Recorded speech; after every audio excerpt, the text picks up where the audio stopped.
Hello, good morning everyone. आप सबका स्वागत है अंधकार से ज्योति की ओर।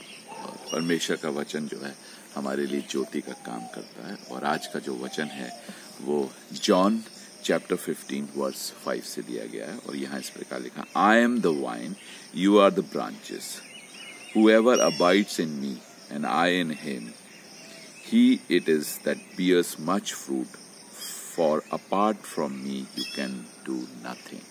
हिंदी में लिखा है, मैं दाख लेता हूँ, तुम डालियां हो, जो मुझ में बना रहता है मैं उसमें वह बहुत फल फलता है, क्योंकि मुझसे अलग होकर तुम कुछ भी नहीं कर सकते। Now in time to time in Bible परमेश्वर अपने वचनों के द्वारा अपने मन को, अपनी मनसा को हमारे ऊपर प्रकट करता है।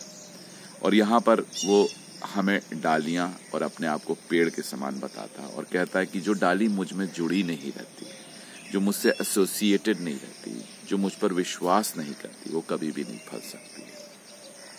इसलिए हमें परमेश्वर सबसे पहले जोड़ना है, उसकी नजदीक में होना है। आपकी संसार की भागदौड़ है, मैं जानता हूँ, हम सब व्यस्त हैं, ये भी मैं जानता हूँ, लेकिन फिर भी मैं कहूँगा अबाइड इन हिम, क्योंकि परमेश्वर ऐसा कहता है कि मुझसे जुड़े रहो तभी फलवंत होगे।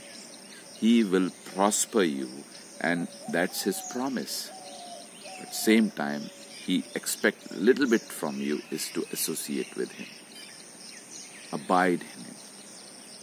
उसके वचनों, उसकी बातों पर ध्यान करिए, मनन करिए, उनको सुनिए और प्रार्थना करिए ताकि परमेश्वर और जो उसका वचन है वो आपके अंदर बना रहे।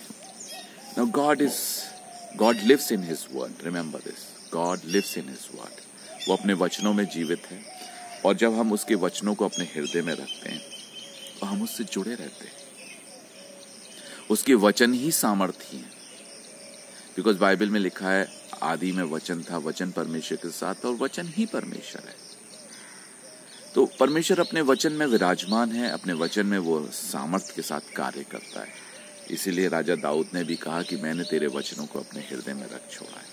नाउ लिटिल थिंग्स, छोटी छोटी बातें जो परमेश्वर अपने वचन में कहता है उसे अपने मन के अंदर लेकर आइए। First thing, God says love everyone. घृणा किसी से मत करिए। That's the first sign that God is in you. Yes, start loving people, don't hate people. I am telling you, this is the greatest sign, because God is love. हम बहुत सी बड़ी बड़ी बातें कर सकते हैं, यदि हम अपने अंदर दूसरों के प्रति प्रेम ना रख पाए तो हम कुछ भी नहीं है। We are nothing. Bible says, पता है, बाइबल कहती है ऐसे लोग जो दूसरों से प्रेम नहीं करते वो झंझनाती हुई झांझ है, मतलब वो खोखले हैं। And such people speak too much but in their heart they are corrupted.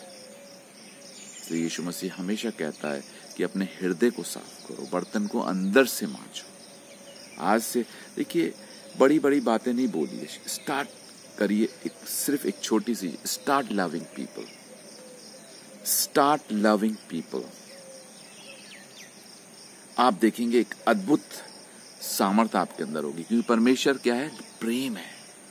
And if you don't have love, how can you say that you are associated with God? That's a greatest thing, very small but very great. Start loving people, I'm telling you. किसी से भी घृणा मत करिए, expect मत करिए किसी से भी कुछ। Just love, because God is love. वो भी हमसे प्रेम करता है। And love is sacrifice. Remember this. Once you start loving, naturally the sacrifice thing will come into you. That's a sign of God. तो आज से प्रार्थना करिए कि परमेश्वर मैं किसी से भी घृणा नहीं करूं, मैं सबसे प्रेम करूं। And with this God will work in you. और इसी से आप परमेश्वर में स्थिर रहेंगे, आप अबाइड करेंगे उसके अंदर, and you will be fruitful. God bless you. See you tomorrow.